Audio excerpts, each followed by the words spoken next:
ചിന്നക്കനാൽ കൊളുക്കുമലയിൽ നിന്നും യുവാവ് കൊക്കയിലേക്ക് ചാടി ചെന്നൈ അഭിരാമപുരം സ്വദേശി എൻ ദ്രാവിനേഷാണ് അപകടത്തിൽപ്പെട്ടത്. വാർത്തയുടെ വിശദാംശങ്ങൾ മനീഷ് സനീഷ്. ഇപ്പോൾ പോലീസ് അന്വേഷണം പുരോഗമിക്കുന്നു. ആത്മഹത്യയാണെന്ന് സംശയം തന്നെയാണ് പോലീസ് നിൽക്കുന്നത്. തീർച്ചയായിട്ടും ഇതിന് അങ്ങനെ തന്നെയാണ് കരുതുന്നത്. ആത്മഹത്യ എന്നുള്ള രീതിയിലേക്ക് തന്നെയാണ് പോലീസിന്റെയും നിഗമനം. ഇവരുടെ കൂടെ എത്തിയ 6ഓളം സുഹൃത്തുക്കളുണ്ട്. ആ സുഹൃത്തുക്കളെ ഒക്കെ തന്നെ പോലീസ് ഇപ്പോൾ ചോദ്യം ചെയ്ത് വരികയാണ്. എന്താണ് ഇതിന് പിന്നിലുള്ള കാരണം എന്നുള്ളത് സൂചനകൾ ലഭിച്ചിട്ടുണ്ടെന്നാണ് മനസ്സിലാകുന്നത്. പോലീസിൽ നിന്ന് ലഭ്യമാകുന്ന വിവരങ്ങളും അത്തരത്തിലാണ്. ഈ മരിച്ച ദ്രാവിനേഷിന് ഒരു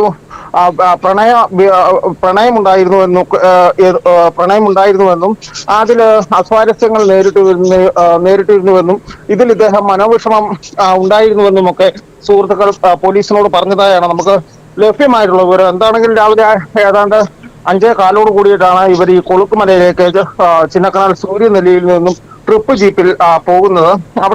അവിടെ എത്തിയ ശേഷം ഏതാണ്ട് 2 മണിക്കൂറോളം ചെലവഴിച്ച ശേഷമാണ് ഇദ്ദേഹം മുകളിൽ നിന്നും താഴേക്ക് ചാടുന്നത്. 25 വയസ്സായിരുന്നു ഈ ദ്രാവിനേഷിന് ഉണ്ടായിരുന്നത്.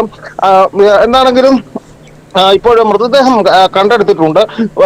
പ്രണയ നൈരാശ്യമാണെന്ന് തന്നെയുള്ള നിഗമനത്തിലാണ് പോലീസുമുള്ളത്. മൃതദേഹം കേരളത്തിന്റെ ഭൂമിയിൽ നിന്നാണ് ഇയാൾ താഴേക്ക് ചാടിയതെങ്കിലും ഈ കൊരങ്ങണി പോലീസ് സ്റ്റേഷൻ പരിധിയിലേക്കാണ് ഇദ്ദേഹം വീണത്. അതിനാൽ തന്നെ കൊരങ്ങണി പോലീസ് അടിവാരത്തിൽ നിന്നും എത്തി മൃതദേഹം എടുക്കുമോ എന്നുള്ളൊരു സംശയമൊക്കെ തന്നെ ഉണ്ടായിരുന്നെങ്കിലും കേരളത്തിൽ നിന്നും ഫയർഫോഴ്സ് എത്തി.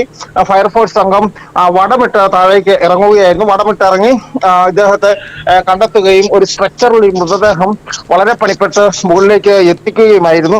ഇനി പോസ്റ്റ്മോർട്ടം നടപടികളാണ്. അത് സേനി മെഡിക്കൽ കോളേജിലാണോ അതോ മരിച്ചിട്ടുള്ളത് ശാന്തൻപാറ പോലീസ് സ്റ്റേഷൻ പരിധിയിലുള്ള മേഖലയിൽ നിന്ന് ചാടിയതിനാൽ അടിമാലി താലൂക്ക് ആശുപത്രിയിലാണോ എന്നതിൽ സ്ഥിരീകരണം വരേണ്ടതുണ്ട്. എന്താണേലും ഇദ്ദേഹം ഓടിപ്പോയി കൊക്കയിലേക്ക് എടുത്ത് ചാടുകയായിരുന്നു എന്നാണ് ഇപ്പോൾ നമുക്ക് ലഭ്യമായിട്ടുള്ള ദൃശ്യങ്ങളിൽ നിന്നും നമുക്ക് മനസ്സിലാവുന്നത്. അതായത് കൊളുക്കുമലയിലെ സിംഹപ്പാറ എന്നുള്ള ഒരു പ്രദേശമുണ്ട്, എന്നറിയപ്പെടുന്ന ഒരു പ്രദേശമുണ്ട്. സിംഹത്തിന് തലയോട് സാദൃശ്യമുള്ള ഒരു വലിയ പാറയുണ്ട്. ഇതിന് ചുവട്ടിൽ നിന്നാണ് ഇദ്ദേഹം താഴേക്ക് ചാടിയത്. തമിഴ്നാട് കൊരങ്ങണി ഭാഗത്തേക്കാണ് ഇദ്ദേഹം വീണത്. എന്താണെങ്കിലും വളരെ ദാരുണമായിട്ടുള്ള ഒരു സംഭവമാണ്. മൃതദേഹം ഇപ്പോൾ മുകളിൽ എത്തിച്ചിട്ടുണ്ട്. ഇതിന് പോസ്റ്റ്മോർട്ടം നടപടികൾക്കായി മാറ്റും. നിതിൻ. ശരി അനീഷ്, വളരെ വ്യക്തമാണ്. ചിന്നക്കനാൽ കൊളുക്കുമലയിൽ നിന്നാണ് യുവാവ് ഇപ്പോൾ കൊക്കയിലേക്ക് ചാടിയത്. ചെന്നൈ അഭിരാമപുരം സ്വദേശി എൻ ദ്രാവിനേഷാണ് അപകടത്തിൽപ്പെട്ടത്. ആത്മഹത്യയാണോ എന്ന സംശയത്തിൽ തന്നെയാണ് പോലീസുള്ളത്.